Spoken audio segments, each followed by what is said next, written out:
এনসিপিতে শুরু থেকেই, যেটা গোপন বিষয় নয়, বললে আবার এনসিপির নেতারা বা কর্মীরা একটু মাইন্ড করতেন, খেপতেন, যে তাদের আসলে ওই যে একটা গান আছে, তোমার ঘরে বসত করে কয়জনা।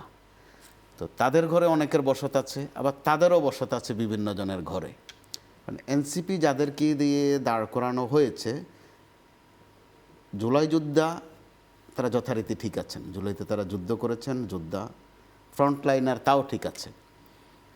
কিন্তু তখনই তথ্য ছিল যে তাদের কেউ কেউ শিবিরের সাথে সম্পৃক্ত ছিলেন অনেক দিন থেকে, আবার হয়তোবা শিবিরে ছিলেন কিন্তু ফাংশন করেছেন ছাত্রলীগে, অথবা ছাত্রলীগে ছিলেন যোগাযোগ রেখেছেন শিবিরের সাথে, অর্থাৎ গুপ্ত আর সুপ্ত ওই চর্চাটা ওখানে ব্যাপক হয়েছে। তারপরও তারা যখন একটা রাজনৈতিক দলে সম্মিলন ঘটল, তাদের প্রত্যাশা ছিল যে তারা অন্তত একটা শক্তি হয়ে থাকবেন, অন্তত চাপ দেওয়ার শক্তি। তাদের কথাবার্তায় কিন্তু সেটা আমরা দেখেছি বারবার। তো কাকে চাপ দেবে? এখন চাপ দেওয়ার মতো দল বাংলাদেশে দুটা।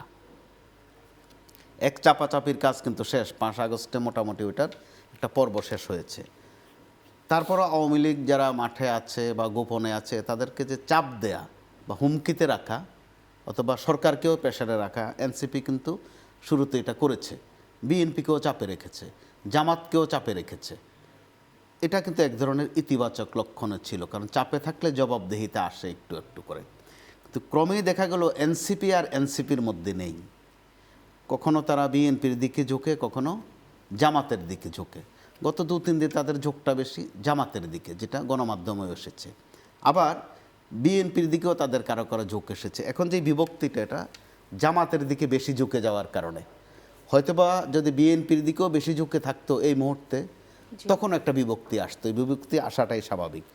অর্থাৎ তারা একটা ফ্রন্টে কিন্তু আসলে আসতে পারেনি এখন ওই দলটি। আবার এ তথ্যও তো আছে, যিনি এখন বাংলাদেশে অবস্থান করছেন, নতুন একটা হাইপ তুলে এগোচ্ছেন সামনের দিকে, তারেক রহমান সাহেবের কথা বলছি, যে ওই আন্দোলনের সময় তখন তাদের নাম ছিল বৈষম্য বিরোধী ছাত্র, এদের সাথে তারেক রহমান সাহেবের একটা নিয়মিত যোগাযোগ ছিল। অর্থাৎ এনসিপি আর একা থাকলো না, সবার সাথে আছে। তো এটাও এক সৌন্দর্য, সবার সাথেই থাকা, সবার সমালোচনা করা। কিন্তু এনসিপি এরই মধ্যে ওই স্বপ্নটা থেকে নিজেরাও সরে গেছে।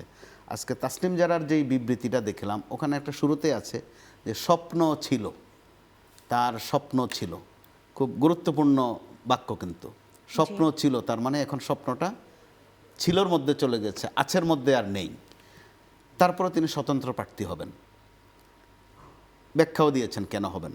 কিন্তু এনসিপি থেকে বাদ বাকি যারা আরও সম্ভবত 30-32 জন, তারা প্রতিক্রিয়া জানিয়েছে যে জামাতের দিকে তাদের এইভাবে হেলে পড়ায় তারা বিব্রত এবং ক্ষেত্রবিশেষে বিভ্রান্ত।